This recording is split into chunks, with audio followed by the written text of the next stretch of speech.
The student fees have tripled. Youth unemployment is doing this every month.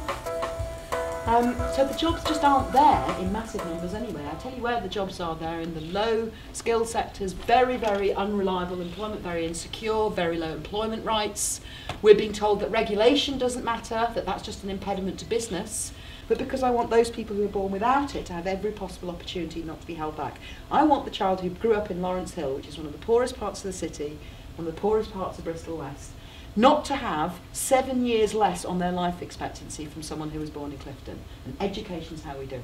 But also some people have said to me, well, it's just students being selfish. You know, students going on a demo, that's just because you want to carry on having a good time. I think that education is also for me. Even if I'm never a student again, I want your generation to make sure that we have as a country the best possible teachers, the best possible doctors, the best possible physiotherapists, the best possible architects, the best possible of every single profession there is. We don't do that if we exclude a load of people. So we have good reason to be worried, and there is good reason for you to go on a demo.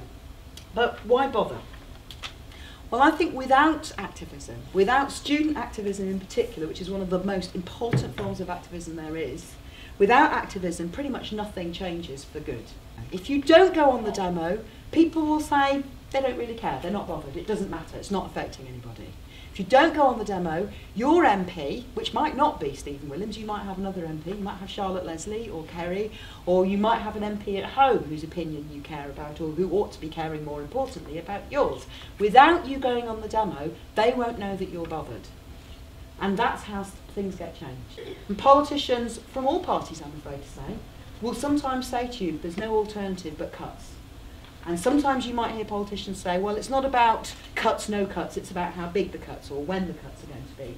And I've got to say, one of the reasons that I stood up and decided to get more politically active and then eventually put my name forward for a selection for election is because I think there is an alternative. And I think part of the alternative is a fairer system in which everybody pays in according to what they can contribute, so that everybody gets out according to what they need and what they can then contribute on to society. And that means making sure there's enough money so that the poorer students can still go to university as well as the richer students. That's why it's important, and that's why I think there is a solution that we can all be fighting for. So thank you.